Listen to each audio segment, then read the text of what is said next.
You're listening to the Archaeology Podcast Network.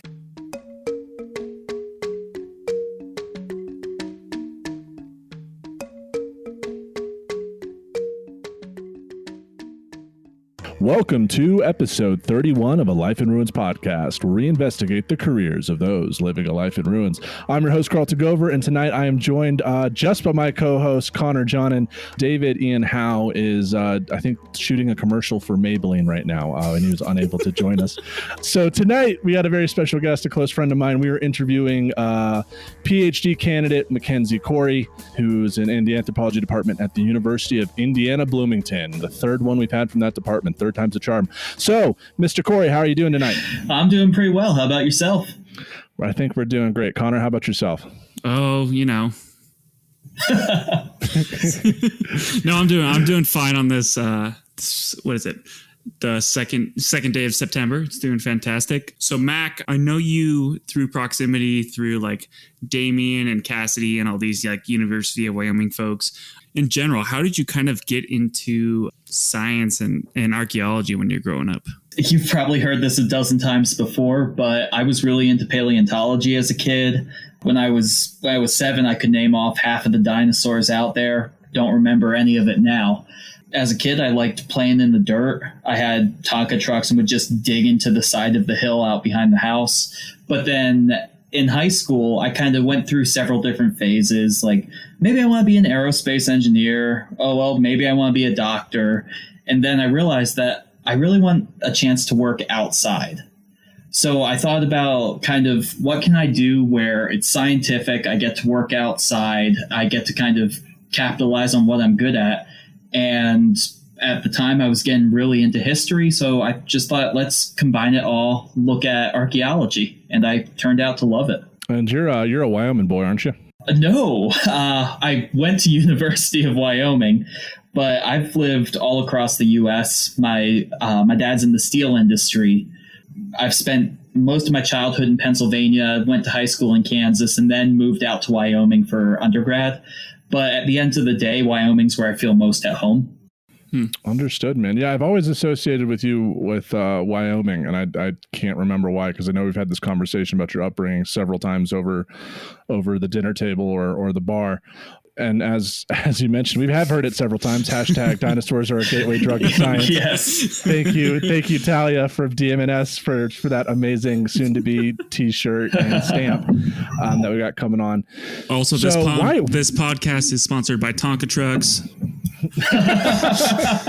Very early on, Tonka Trucks made us the way we are. So, going on from that, Carlton. Absolutely. Why did you choose Wyoming for your undergraduate degree? So I toured 3 schools in high school. I toured KU coming from Kansas. It was a natural choice. I met with Jack Hoffman when I was there. And it was close to home. It was cool. Started filling out my application for that. And then my dad and I took a road trip and went and saw Wyoming and CU Boulder. So at Wyoming, I just kind of fell in love with the campus. We got there, and the campus just felt like the perfect size for me. I met with some of the honors program people there, and I liked the whole feel of it. I liked the buildings. They met with the not registrar, admissions people, and they offered me a decent scholarship. That definitely contributed. And then I met with a few professors in the department. I think I met with maybe Bob Kelly and Todd Suravel, and chatted with them a little bit, and it felt right. Then next day went down to CU Boulder, actually met with Doug Bamforth, your advisor. I'm sure he doesn't remember it, but it just felt too big for me. Like I was coming from a town of about 10,000 in Kansas, and Boulder just felt huge. Yeah. Boulder sucks. God, you and what was that other girl's name? Carson. Both of you guys could just shove it. I love Boulder. And Bob Kelly wanted to come here when he was an undergrad or his master's. Fort Collins is way better. Get out of here, even though you're way better Carlton, funded. Oh, geez. You know what I like? I like paying $350 a month in rent. Hey-o. Oh, dude, I know. If I could move the Wyoming housing market down to here, I'd be set. But, we really, to Connor, we need to reach out to Bob and Todd, because we need royalties for Fifth Beginning and like people going to Wyoming at this point. I think anytime they have a new student, they said, "Oh, I listened to Life in Ruins." We need a chunk of that tuition money, free advertisement. So were you familiar with like Todd and Bob when you first like came to Wyoming? Did you, So I had seen Nicole Wagasback on like PBS documentaries and Melissa Murphy. When I met with Bob, he seemed pretty cool, but it's embarrassing to say I had no idea who he was. Same, bro. I went there to be his student, and I had no idea who that man was.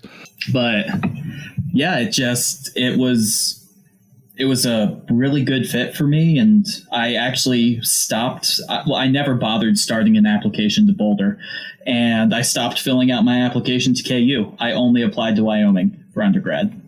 That's awesome, man. And so when you got there, how did you get involved with Hell Gap? Because that's a huge part of kind of Wyoming archaeology at this point. Mary Lou and Marcel have been there for so long and have really put this site on the map. So how did you kind of get into that? It was dumb luck. I was a bit of a moron 2 weeks into classwork. I was like, this is pretty easy. I have lots of free time. I should try and volunteer for something. So I went to Todd and I asked Todd about it. And he didn't have anything for a new undergrad at the moment, but he's like, go talk to Marcel. Marcel's always looking for people. So I talked to Marcel and he's like, okay, come in next week. We can start having you pick Matrix. And I picked Matrix for a year. Oh, no. How much calcium carbonate did you have to sort through? So much. Just meters of calcium carbonate in gallon-sized baggies. But yeah, after that, he liked my volunteer work, so he offered me an hourly job working in his lab, and it just kind of snowballed from there. Following summer, I was working out in the field with him at Last Canyon and Hell Gap, and haven't really stopped. I think this is the first summer since I started that I actually didn't get out to Hell Gap. Yeah, dude. I think that's, in terms of field stories not being able to go, that's pretty universal for a lot of us through COVID, which unfortunately is still going on. You got to be, as an undergraduate, right, a crew chief at Hell Gap, which is now a National Historic Landmark? Right after undergraduate. So it was the year I graduated that summer. Okay. That's very impressive. I also did that, and I know the rigors of working for Marcel and Mary Lou in the field. Yeah. And running a site. And, I think one of the most valuable things I learned about Hell Gap was not just like how to manage students, but how to support, feed, and upkeep a site. Yeah. Well, because especially that one, because it has a ton of upkeep you have to do. It's not like some site you go dig one summer, and you're done or whatever. They have is it a building around that block? Several. That's super important. Several. Yeah. So I learned pretty much some night. So I started working there when I was under 21. So when people would go into town to go to the bar, I would hang out in the park, check my email, and call people. And then I had to start learning how to do things like small engine repair, roofing, using some of my free time to keep the site functioning. Electrical, like carpentry, just like it's like you learn so much extra stuff. It's like, oh, the generator's broken again. It's just like, Carlton, go fix the generator. I'm like, dude, I don't know anything about engines or electrical or fuel maintenance. Like, I don't know these things. Yeah, Hell Gap is a fun site, and I miss it a bit. It has a special place in my heart. And then also you have to do tours at Hell Gap. There's visitations. Yes, there are, and there is a terrible YouTube video of me on the internet giving a tour. One of my favorite lines, and I totally stole this from a guy named Justin, who's a graduate student at KU. He was also there. He'd always finish the tour. He's like, we'll never know what Paleo Indians used to call this site or where they used to call home. But we do know when they came across the horizon and saw this area, they said, wow, that's one hell of a gap. and it was the dorkiest dad joke, but it was just, everybody thought it was funny. And I've just kind of never forgotten that little piece of of working there.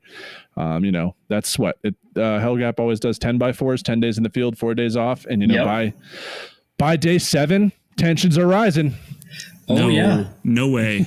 There is no tension in fieldwork ever. Kind of segueing off of that, what do you think you learned at Hell Gap that has contributed to like your future academic career? Honestly, I learned so much there that's contributed to my career right now. Part of it is just working long days. There are times where just because a deadline's coming up or something, I have to put in a 16, 17-hour workday. And I started doing that working for Marcel at Hell Gap. I would also say just the basic field skills to work in the U.S., because I took my field school in Scotland, where things are completely different. I was taught to dig based on stratigraphy, which when I first started working for Marcel was a disaster because I ended up doing a 15 centimeter level. I just kept looking for the next strata. Oh no, Mac. That's 3 levels at Hell Gap that you condensed into one that you put into one giant gallon bag. We've lost all context. What have you done, Mac? I just what have you kept done? filling up buckets. So I really being able to be an archaeologist in the U.S. And then also I did my senior honors thesis at Hell Gap on some of the stone circles there. So that really got me on the path of researching stone circles. Heck yeah, that's awesome. There are stone circles there. They're at locality 4? Oh, they're all over Carlton. I've just seen the few, man. You've probably driven over several of them on the way to locality 1. You know what? You're not wrong. That's that interesting thing that I've actually never been to Hell Gap, and also you dug through at least 3 haggis levels, while you were doing that.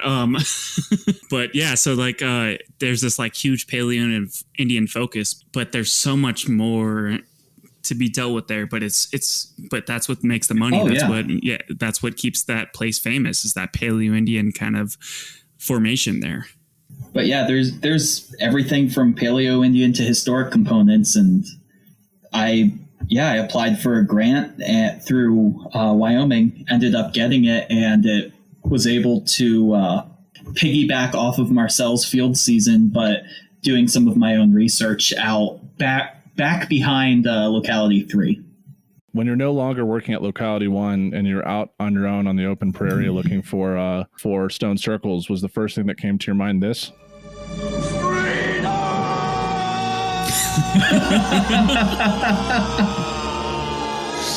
It was nice not being cheek to cheek with people.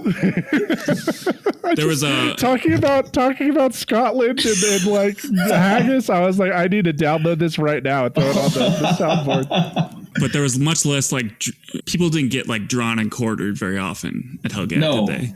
No. We after my first year, we had to take down the frame we used for it. We needed some screening materials. Oh, that's awesome. How many rattlesnakes did you see at Hell Gap? Dozens. I spent one summer in Guernsey, and oh my goodness, I had never seen a rattlesnake. Yeah, I've never seen a rattlesnake in the field before, and I saw a rattlesnake and then found out that I could levitate. Yeah, exactly. What, you weren't a fan of the danger noodles with the tickle sticks? It was the funny thing is it was so primal that I didn't even register it. I literally like floated away. It was like, got to your lizard brain. Yeah, my lizard brain was there. It's such a creepy sound. I have an amazing Snapchat, I think, from like my first experience there. I'm wearing my like pink fraternity shirt, and I'm just like, there's a rattlesnake behind me hissing, and I'm just like, hey everybody, meet Steve, let's get close and see if we can mess with him. And I take like one step and he like lunged at me, and I was like, all right, never mind fam, I'm good. Yeah, Steve, I'll check you later, bro. And my mother was not, I like sent that video to my mother. She's like, who are you? I raised you better.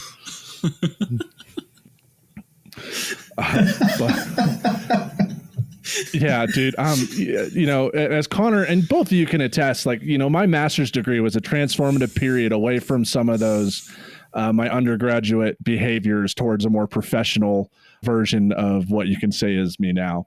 Was it really? Yeah, I think I look back at some of my what I did. You're professional now? I think so. I'm getting there.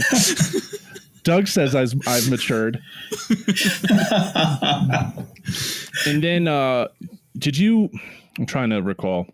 I don't know why I'm trying to recall because I have your CV right in front of me. I already know the answer. So then from Hell-Gap, you started at Indiana, right? And pursued your master's PhD, correct? Yep. And why did you choose Indiana Bloomington? I presented some of my research at the Plains Conference and ended up meeting my former advisor there who had also done some research on stone circles back in the day. She seemed pretty impressed by the research, so I decided to apply to IU to work with them. Understood. And I just remember the first time I met you was at Hell-Gap. It was, I think, for when the site became a National Historic Landmark, we had a huge party and we were playing Battle Addle. And that's where I also met Devin for the first time. And Battle Addle, for those that don't know, part of Devin's research in his master's was to basically put foam Nerf balls at the end of Atlatl darts, put on a hockey helmet and baseball umpire pads, and throw Atlatls with these foam tip darts at each other. And that became like a game we played at Hell-Gap to pass the time. We ended up with bruises. I think like one damn near fractured my ankle because the dart punched through the foam ball. And I just got like the entire force of that dart went straight into my ankle. And Marcel was furious because it was black and blue and I couldn't walk. I remember challenging you because you had a fun day and didn't seem too coordinated yet. So I challenged you, and your second or third throw, you just caught me in the throat. It was. Oh yeah. I underestimated you. Yeah. Oh crap! I think someone just threw an atlatl at the hemp fields behind my house. We have to end this segment right now. We'll catch you on the other side. Welcome back to episode 31 of the Life in Ruins podcast. David has fallen and cannot get up at this point. We might see him in the third segment, or we might not. He hit his life alert button. We're hoping that he can get up and it'll be fine. We're joined by our guest, Mackenzie Cory, who is a PhD candidate at the University of Indiana Bloomington. So we kind of ended the last segment hinting at what you're doing for your thesis work and possibly dissertation work. So what did you write your thesis on? So here at IU, we don't have master's theses. We only have dissertations. Boo. Yeah. Just kidding. It's nice. We do our qualifying exams are pretty brutal, but for my dissertation, I'm looking at the archaeology of childhood on the Northwest Plains. So I'm kind of approaching this from several different angles. The first of which is something that I've almost gotten done with, just need to crunch a few more numbers. And that is, how do we identify children's play areas in the archaeological record? So really kind of taking the approach of looking at archaeological analysis to develop hypotheses and develop tests to then see what indicators we can look for at archaeological sites. So I'm really interested in stone circles and small stone circles where children would have their play teepees. These can be anything from 6 inches tall. Obviously, you probably aren't going to see any imprint of those in the archaeological record, to up to about 5-6 foot tall, where you could fit a few kids inside. And those largest ones, there's a bunch of historic photographs of them being weighed down by rocks. There's some actually showing where they are in the camp. So I'm looking at really how to identify them spatially. Then I'm taking some of that knowledge that I've gained and looking at how does this potentially represent childhood agency.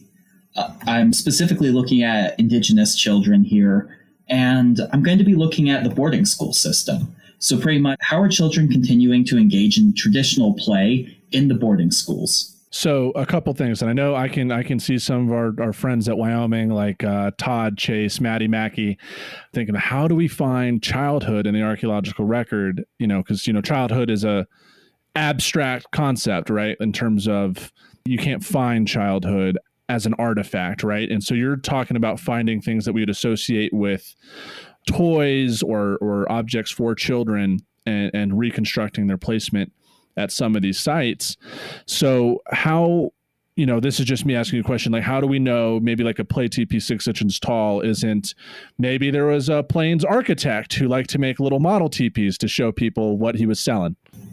That's completely possible. I work very heavily from ethnographies and some recorded oral histories, and children are talking about playing with these miniature teepees. But at the end of the day, there are other reasons that they could exist, and I have to take those into account with my research. But you're using the ethnographic record of people in the 19th century, anthropologists in the 20th and 19th century going out, talking with indigenous people on the plains and noticing children have these items, and they're very similar to what we could find in the archaeological record, right? So it's not totally unfounded. It's very much based on real data and real human behavior. Yes, and historic photographs. And then I'm currently applying for grants to look at like the South Dakota State Historic Society archives and a few other archives in the region to try and find kind of your non-mainstream histories, your ones that are separate from, say, Black Elk Speaks, your lives of ordinary people and what they're saying. Honestly, I wish I had a play teepee growing up that I could manipulate and see how they're supposed to be formed. Because, my cousin just bought one before the summer and he asked me and Lana to come over and help out. And to help out was like him standing back and watching me and my petite 5'4", 70-pound girlfriend manipulate these like 20 to 30 foot poles and all of these canvas tarps to move his teepee from one place to another. And I had no experience on what I was doing, and I was winded by the end of that. That's how I met a lot of my partner Emily's cousins. Is just she dropped me off with one of her uncles one day, and I had to put up a half dozen teepees with them. That's metal. Yeah, that's that's very much thrown to the wolves, or thrown to the bison, thrown to the buffalo. Yeah, whatever they are mostly associated with. So I'm interested to see how people have received your research kind of in general, because this is a question I think we all have in the back of our heads about archaeology. Like, so, mainly we focus on men as hunters or men as gatherers in the record. So it's nice to see folks who are asking about, like, where are women in the archaeological record, or where are kids in the archaeological record? How has your research been like generally received? At first, poorly, because I had no idea what I was doing, and people rightfully asked, how the f*** are you going to do that? I don't know why that's so funny. I'm so sorry. It is. Because that was my reaction when you told me what your research is about. I was like, what are you talking about? I remember like at Plains in South Dakota when you're in Bismarck and you're just like, yeah, this is what I do. That was like the first time we met outside of Hellgap. We met. That was the first time we met sober. Yes. Yes. And you're telling me more about your research because I was trying to go to Indiana. I was looking at Indiana for my PhD. And that's also where I met Emily, and we discussed that in her episode back in episode 3. Wow. And episode 3. So yeah, so you I mean, it's an interesting problem, right? Because children do exist. That's a fundamental truth. You don't have adults without children. Cultures all across the world have concepts of childhood. Now, maybe the experiences differ when people come to adulthood are different, but there is a lived experience of childhood when you don't have the responsibilities of the adult. And there are those concepts and materials that are associated with children. Like, how do you keep children busy? How do you teach them how to be functioning members of society? And that's, you use that through toys and through play. So you are approaching something that is instrumental to a human's life. And you are coming from a new question of like, how do we see this in the archaeological record? So you have the ethnographic record to back you up and to provide you a starting point for how can we see these things in the material past? Yeah. And now that I kind of have my research designed together, I've gotten a lot more positive feedback about it. People are like, oh yeah, this is something we should be looking at.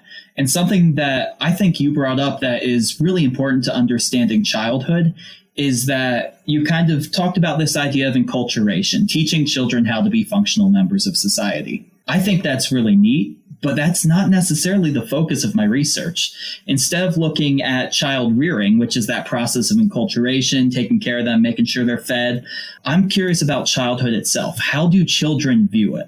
That's super interesting, especially because we don't see how kids grow up in prehistory. It's like it's not something that we have grasped recently. So I love this idea about like trying to get in touch with that because we're fundamentally different. You know, I was raised with an Xbox or a PS2 or whatnot, and I think this is really cool research to talk about this. You know, to at least have this conversation and from a good research standpoint. And I mean, it's challenging, right? It's not like I can go to a deeply stratified site and just work on it for a few summers, write a dissertation about it.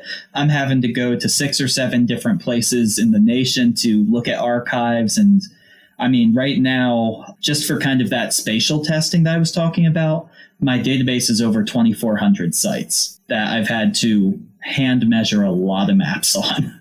Honestly, you have talking about how your research was initially reacted to and how it's kind of perspective from people that have heard about your research that has changed. I resonate with that because that's kind of been a similar experience to how I've looked at your research. I mean, I've always respected you as an academic, but hearing like, you know, early on how you've looked at it and then moving forward towards how your research plan has progressed, it makes a lot more sense, which is like fundamental to like any dissertation, right? You have a question, you don't know what you're doing. Everyone's like, oh, well, you know, how are you going to do that? And by the end, you know, towards the end of the whole thing, you have everything mapped together, right?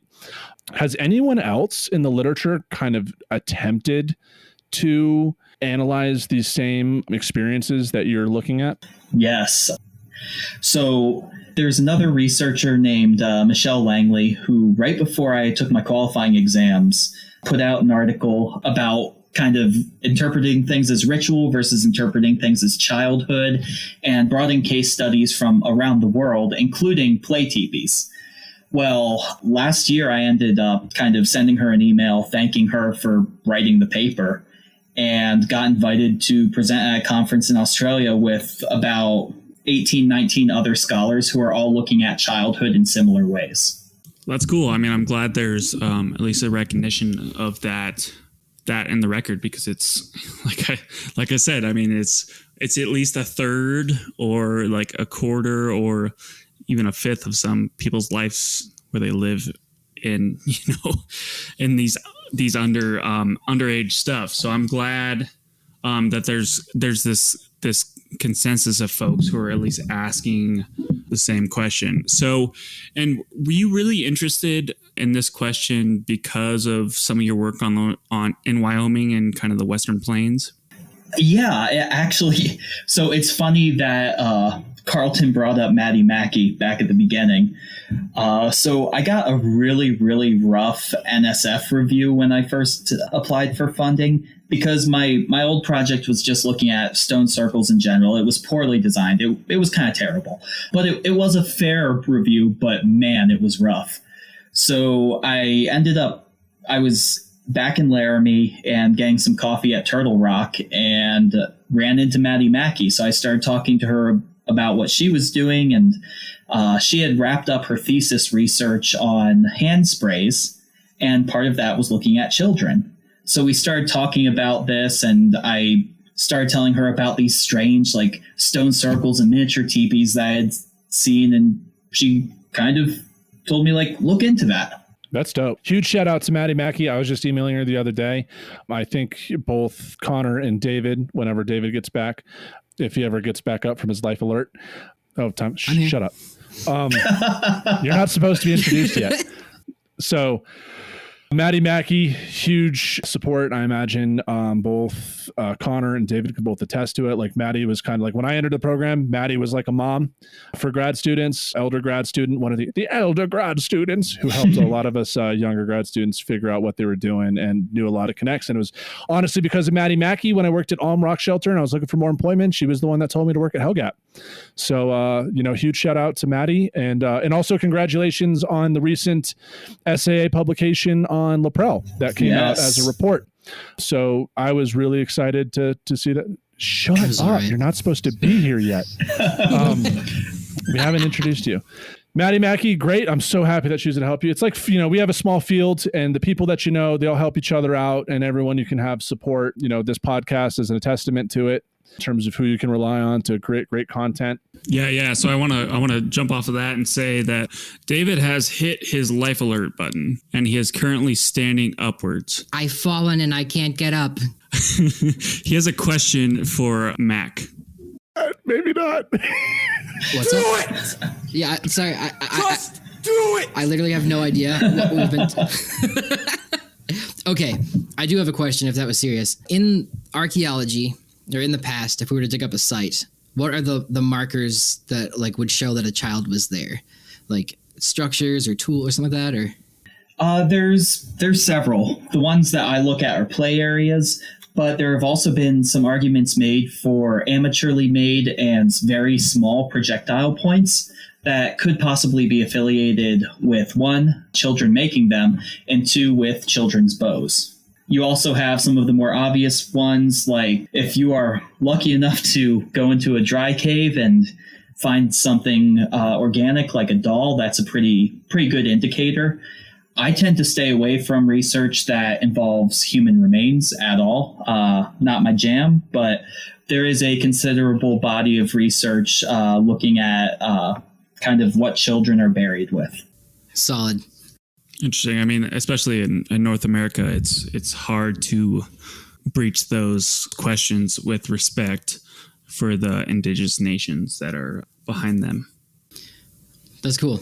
I assume there's probably a lot of different ways we could see children in the past. It's just maybe we haven't kind of like when Aaron was talking about his tattoo implements, we might have overlooked a couple cactus needles or awls as tattoo needles. We thought they were, for making hides or something, but there's probably things like that are clear indicators of children that we just haven't thought of yet, maybe. Yeah, and childhood is also highly cultural specific, right? If I go 300 miles west from my research area, we're getting into kind of Great Basin childhood.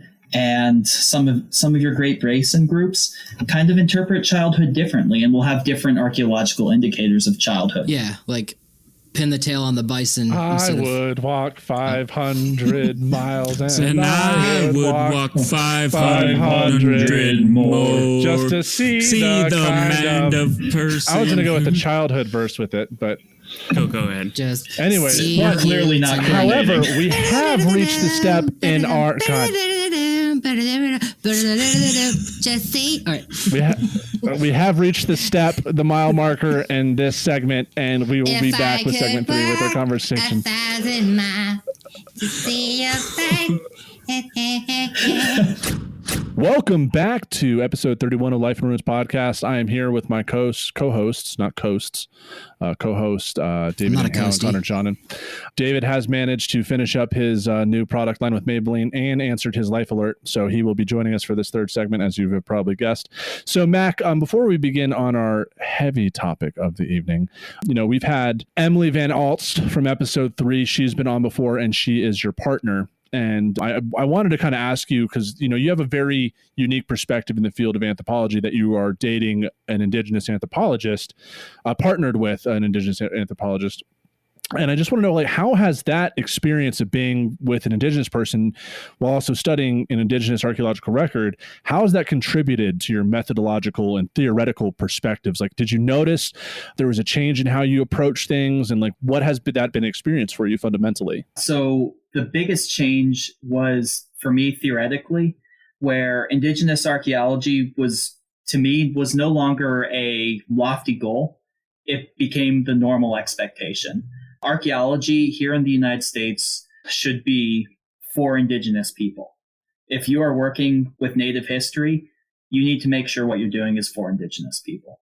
And how would you recommend people doing that? How would you recommend people's research be for indigenous people? It's really tricky, right? It's one thing to consult with Native nations and talk to them about your research, see what they want to be done. But it's also really hard to do that as a graduate student, because you have to have a level of trust, right? And that is actually a challenge that I'm running into with my research. I can talk to Emily, I can talk to her family, And the Heihaka Oyate has been amazing to me. They've been super helpful and they have shared so much with me.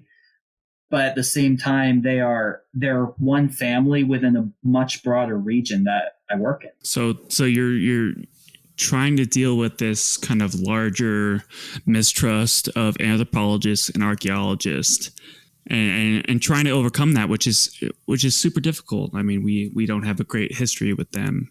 So how have you kind of overcome it so far? With my work, that's one of the reasons why I am, well, one, pretty much anything that comes out of this project, it is going to go back to the nations. Like my dissertation, every single native nation that I can identify as having used archival data from an individual from there, or anyone's life history that I've used to create my research, I am going to coordinate with the nations to make sure that they have access to my research. First of all, that is beginning to develop that trust, right?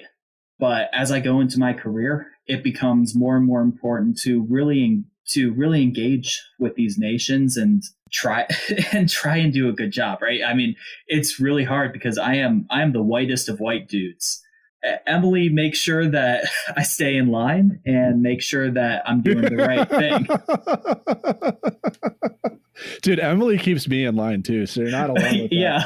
I would definitely love to have you come down to the Pawnee Nation Museum in Pawnee, Oklahoma to present. I think that regardless if you use Pawnee ethnography at all, but I think that would just be fun to have you come down and spark some interest in some of our elders.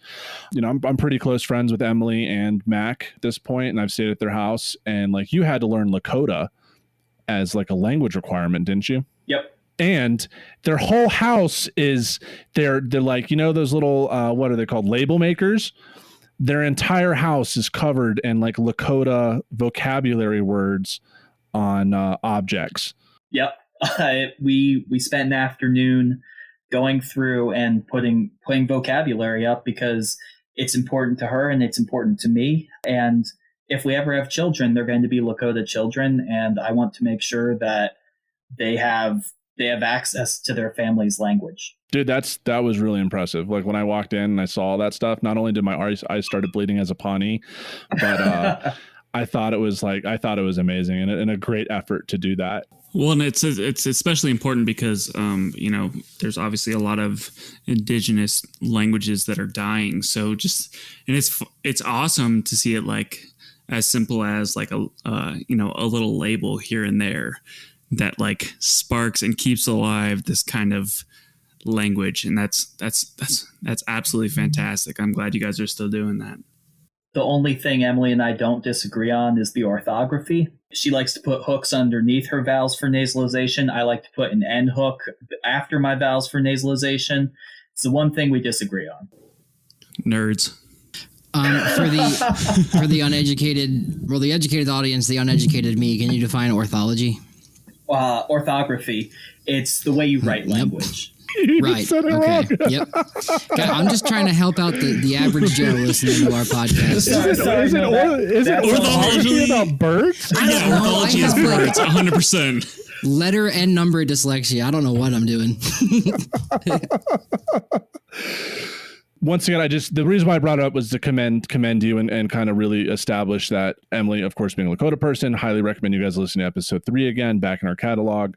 And moving forward, Mac, I've known you. I think we really haven't had a strong relationship until we've always talked since Hellgap that we talked about in segment 2. But until you and Emily hooked me up with my current partner. Yeah. They're the reason why I'm with Lana. In terms of that, we started talking more and really collaborating more. And something that has kind of come out of that new relationship with you and Emily on a more not just professional ground, but personal ground, that you experienced an event in your graduate career fundamentally changed the direction that you were going. And it's definitely not an experience that you've had to take on by yourself, that other people in the field have experienced. And, before this episode, we talked about if it was okay that we mentioned this. So for our listeners, we're not just bringing this up to Mac and just sneak attacking Mac. So would you like to describe this pivotal moment in your career? Yeah, we're really getting into the rough stuff here. It wasn't just one event. It was really kind of two events that were really terrible. The first was when I first told my former advisor that Emily and I were dating. They were very intoxicated, and they were not pleased about the news, and they went off on me and called me a worthless dime a dozen white man researcher. And it was terrible, right? Holy shit. And I stuck around after that. I just viewed it as, okay, they were drunk. And I talked to them about it. They apologized, and I'm like, okay, this is going to be fine. Like one time thing. And then the following summer, and that put me in just like terrible headspace, and really it screwed me up for the next 4 months. Then the following summer, I was working in the field with them, and they decided to drunk drive my students back over 3 hours. Now, was there someone in the vehicle? I mean, you should never drive intoxicated, but was there someone able to in the vehicle that could have driven who was sober? Yes, and they assured me that person would be driving back. And that was it was a massive betrayal of trust. And then on top of that, we were doing backcountry work, and it just was not safe. I mean, before I was an archaeologist, I worked at a Boy Scout camp for several years teaching outdoor skills. I've been camping my entire life, and I know how to run a safe camp. I know how to camp safely, even in the backcountry, and none of what this person was doing was safe. That was kind of a breaking point for me, where I realized I cannot continue to work with this person. I cannot continue to work with a person who will endanger my students' lives. I'm not about that. So I reported all of this to the university, and the university took away this person's field school for a few years and gave them a slap on the wrist. But I took this person off of my committee. I have a completely new advisor now who's amazing, and a new committee member who's amazing. But this was a month before quals. So it was kind of a scramble to get through quals. And then there was a good few months where it's like all of the adrenaline that was keeping me going and all of the spite that was keeping me going, just trying to get to that next step, kind of died down. And it took me a few months to to get my groove back, to figure out what I was about. And just to clarify for folks, is this the advisor that you had came to IU Yes. to study with? So it's reporting someone you actually respect and wanted to work underneath. Yes. And the only one of the only people in the region who did work in the region at IU. So like my current advisor, she works down in Mexico. So there's a limited number of connections with kind of the Northwest Plains archaeological community, which is why I'm so thankful to a lot of the Wyoming people like y'all for keeping me in the mix, even though I moved away. Yeah. I mean, I remember for professional reasons, you told me what was going on just due to our professional societies that we're involved in.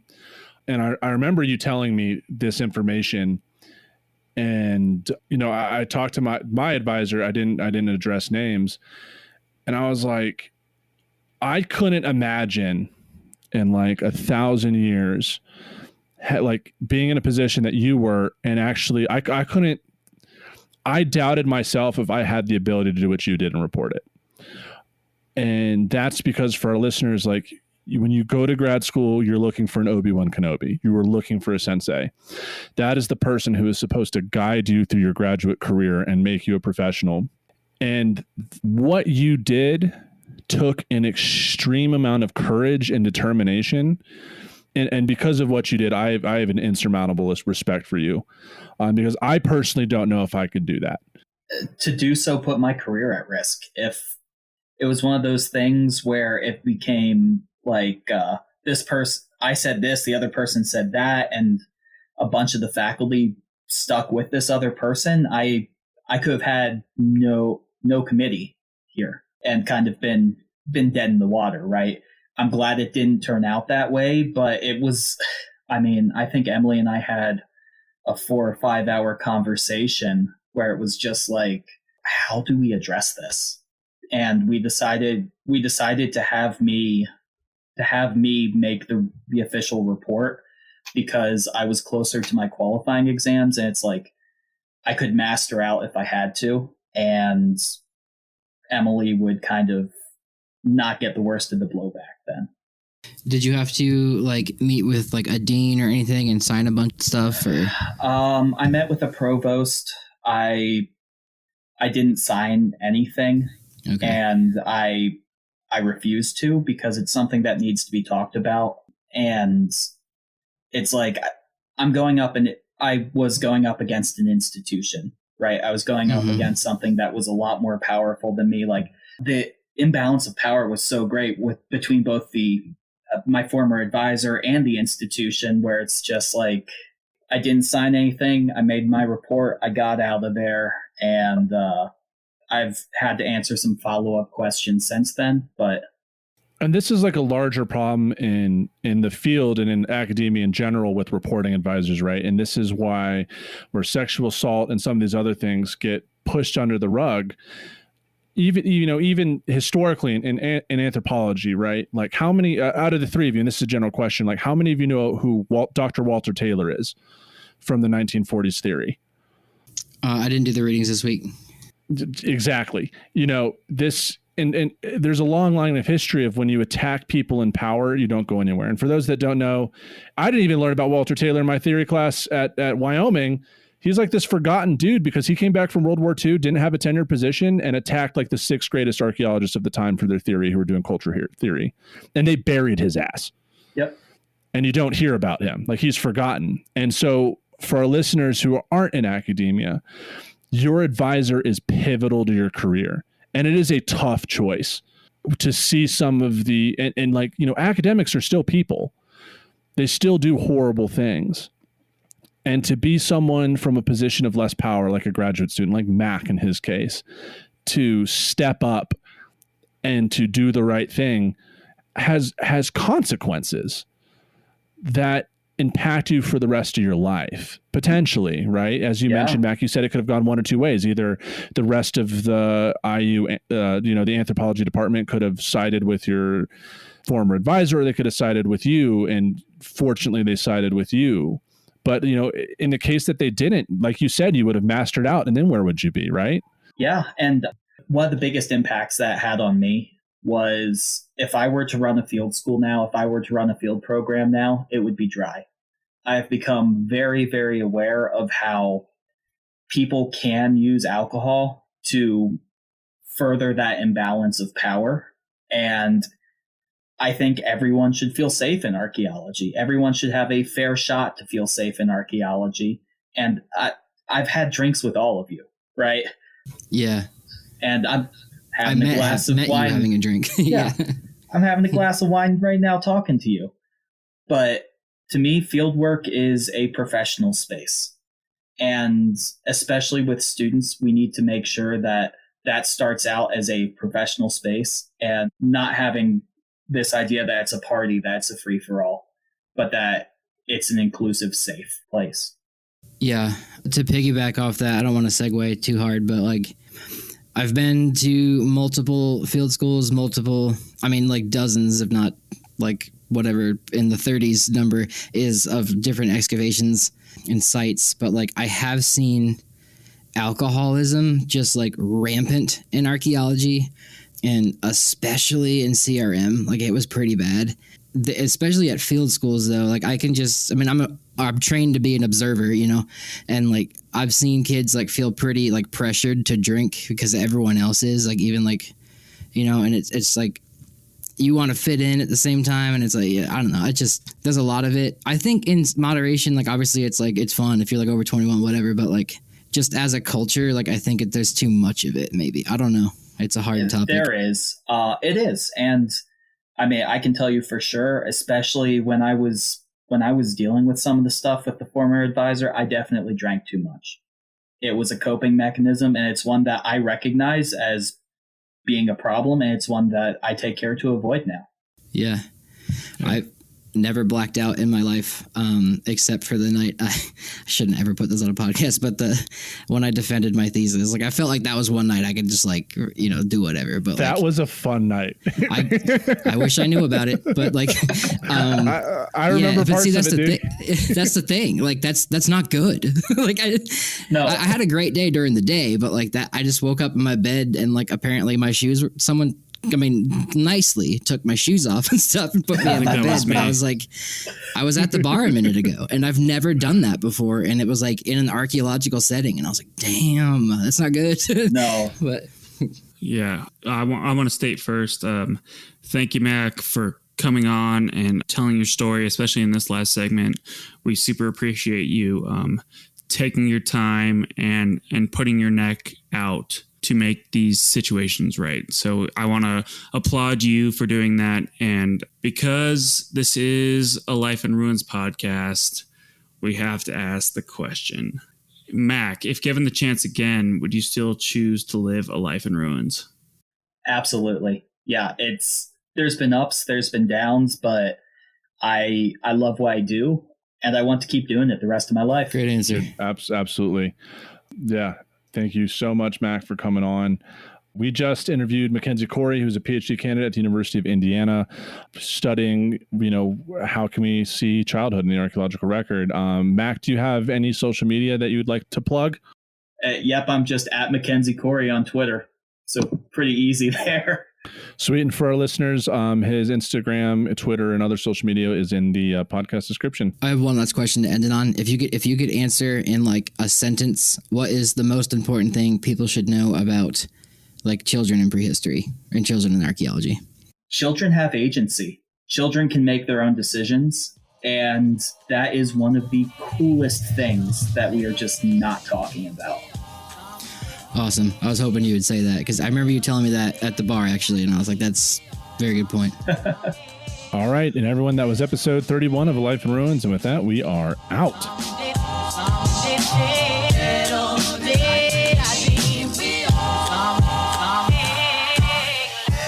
Thanks for listening to A Life in Ruins podcast.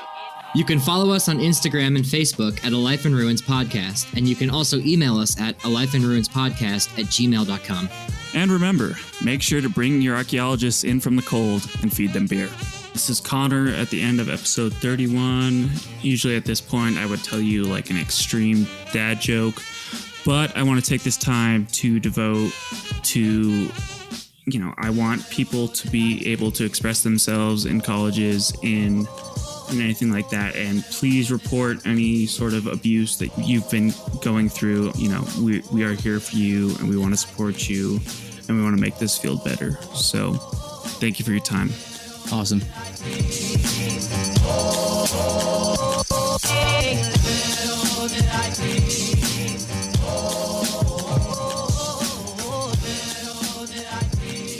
This show is produced by the Archaeology Podcast Network, Chris Webster and Tristan Boyle in Reno, Nevada at the Reno Collective. This has been a presentation of the Archaeology Podcast Network. Visit us on the web for show notes and other podcasts at www.archpodnet.com. Contact us at chris@archaeologypodcastnetwork.com.